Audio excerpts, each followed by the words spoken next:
Algumas e outras hoje aqui na Delegacia de Araucária com o doutor Amadeu Trevisan, que é um delegado da comarca aqui do município. Doutor, primeiramente, obrigado pelo tempo aqui. Eu sei que a correria está grande, particularmente nesse dia que nós estamos gravando aqui. Mais uma vez, crimes acontecendo e é o dia a dia de vocês. Mas mesmo assim, o senhor nos reserva aí alguns importantes minutos para a gente conversar um pouquinho. Primeiro, quem é Amadeu Trevisan? Há quanto tempo na polícia? Como é que foi essa sua entrada para essa vida? Tem que ter uma vocação realmente muito grande, né? Realmente, o policial é mesmo você tem que ter aí uma certa dosagem, um sacerdócio, né? Porque você luta contra tudo e contra todos, é um dia a dia assim bastante atribulado. Uma coisa que o policial não pode se queixar de rotina. Nossos dias nunca são iguais. Hoje vocês viram aqui o tumulto que estava aqui, crimes acontecendo. Eu entrei na polícia muito jovem, eu entrei na polícia com 21 para 22 anos. Começou como investigador? Não, eu comecei como carcereiro no estado de São Paulo. Eu fui carcereiro ali durante 7 anos. Perfeito. E depois, em 84, eu fiz o concurso para delegado e vim para o nosso estado do Paraná. E já como delegado, então? Aí eu vim para o Paraná como delegado. Passou por quantas cidades já, doutor? Olha, não dá assim para enumerar, assim, aqui rapidamente, mas uma vez fazendo as contas, assim, eu passei por quase 19 ou 20 cidades. Olha só. Durante esses 29 anos, 30 anos de delegado de polícia. E como é que é quando chega numa cidade nova? Não conhece ninguém, muitas vezes parte da equipe, inclusive, não conhece a cidade, não conhece as pessoas. Como é que é esse começo, esse recomeço a cada nova delegacia que é sua? Olha, está aí também uma grande oportunidade que essa profissão dá para nós. Ela sempre nos dá a oportunidade nessa palavra que você usou, esse recomeço. Isso para nós é gratificante. Você chega numa cidade, você não conhece ninguém. Muitas vezes você pega o endereço da delegacia, rua tal, número tal, para você chegar até a delegacia. Isso é a grande maioria das vezes. Você não conhece a equipe que você tem, você não conhece ninguém na cidade. Então você, vamos dizer assim, você chega como o ilustre desconhecido.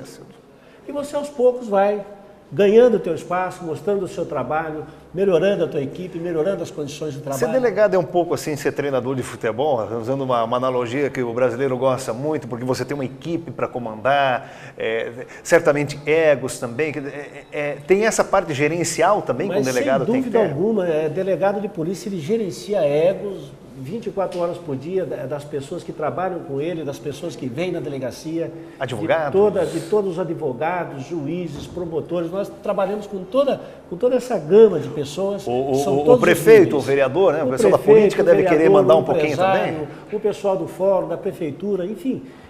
Nós temos assim, nós lidamos assim com muita gente e muita gente de diversificação. A imprensa também, que às vezes enche o saco, né, doutor? A imprensa também muitas vezes nos pega também. Querem saber alguma coisa que a gente no momento às vezes não dá para revelar ou não pode revelar, ou às vezes alguns casos, por exemplo, que a gente está trabalhando e não consegue resolver, como faço questão de afirmar aqui nesse programa, nós estamos ainda no pensamento o caso da moça da Havan, né, da Ana, que saiu da Havan para trabalhar, não conseguiu chegar até a casa dela. Nós estamos ainda com esse caso sendo trabalhado, sendo estudado dentro daquela sala que vocês veem ali, abrindo e fechando a porta toda hora, essa movimentação. Então nós temos esses casos todos, a imprensa quer saber, e às vezes nós não temos essas informações. É frustrante quando não se consegue, frustrante para o policial, quando não se consegue dar essa resposta para a sociedade de forma imediata? Olha, e a gente não só coleciona também os momentos de êxito, como também coleciona as frustrações. Realmente a gente gostaria de fazer sempre o melhor que a gente pode. E o mais rápido possível. A gente gostaria muito de estender a toda a população essa sensação de que a gente gostaria de dar respostas e resolvendo os crimes o mais rápido, com eficiência, acima de tudo, com provas, materializando, para que essa pessoa não ficasse, para que o indivíduo não ficasse preso aqui durante um tempo e depois chegasse em juízo, não tivesse prova. O que a gente tem procurado fazer nos últimos anos? É partir não do criminoso para a prova. Não interessa a pessoa chegar aqui e dizer para mim, doutor, fulano é criminoso. Tudo bem, é uma informação. Mas eu tenho que arrumar a prova primeiro para depois chegar no criminoso. Porque senão, na hora que eu chego nele sem prova, eu perco o meu trabalho e a justiça também não se realiza. Criminoso, né? Não se realiza. O senhor tem até se notabilizado por solucionar alguns crimes que já aconteceram há algum tempo atrás, né? Trabalho de muita investigação. É difícil isso, certamente. Você tem que pegar os inquéritos policiais e praticamente você se debruça em cima dos inquéritos policiais. Obviamente que eu vou priorizar o crime maior, que é o crime contra a vida. Então eu pego os inquéritos contra a vida e os leio. Eu leio um a um dos inquéritos que tem aqui. Não terminei ainda, porque são centenas. Mas todas as vezes que a gente percebe num inquérito policial que existe ali indícios de crime, de autoria, eu procuro mais alguma coisa para dar uma robustecida naquela prova e em seguida já estou pedindo a prisão preventiva e encaminhando ao Poder Judiciário e ao Ministério Público. Existe crime perfeito? Não. O que existe às vezes é que o crime não foi bem investigado. Se o crime for realmente bem investigado dentro das condições de técnica, de ciência, de modernidade, de utilização de toda essa mídia que nós temos, de todo esse material de internet, se ele for bem investigado, principalmente nos crimes contra a vida e contra os costumes, a questão do laboratório de DNA, se você tiver essa condição, você acaba descobrindo com certeza. Você tem que ter persistência e dedicação. Fica. Sempre vai deixar, você tem que ter persistência. O policial tem que ter persistência. Muitas vezes eu trabalhei em crimes que você ia até um certo ponto, tendo quase que certeza de que estava com o autor ou autores, e de repente você deparava com nada. Você retoma e reinicia por um outro caminho, mas o que tem que ser é a continuidade. Você não pode deixar aquele crime, aquele fato que acontecer, relegado ao esquecimento. Doutor, por um lado, hoje nós temos mais tecnologia, mais possibilidades. Por outro lado, nós temos uma população e crimes em muito maior número e o efetivo não acompanhou isso, evidentemente. Tá mais fácil ser delegado agora ou quando o senhor começou? Olha, eu acredito que hoje, inclusive hoje, esteja mais fácil no seguinte aspecto também. Embora a gente tenha poucas pessoas, o que eu vejo muito em recursos humanos, e tem que ser aqui uma expressão pessoal minha, né? Eu vejo que às vezes não é tanto a falta do recurso humano. Às vezes, muitas vezes, é a falta de gerenciamento daqueles recursos que você tem. Porque você tem que ter noção, você tem que ter consciência de limite. O que é a cooperação?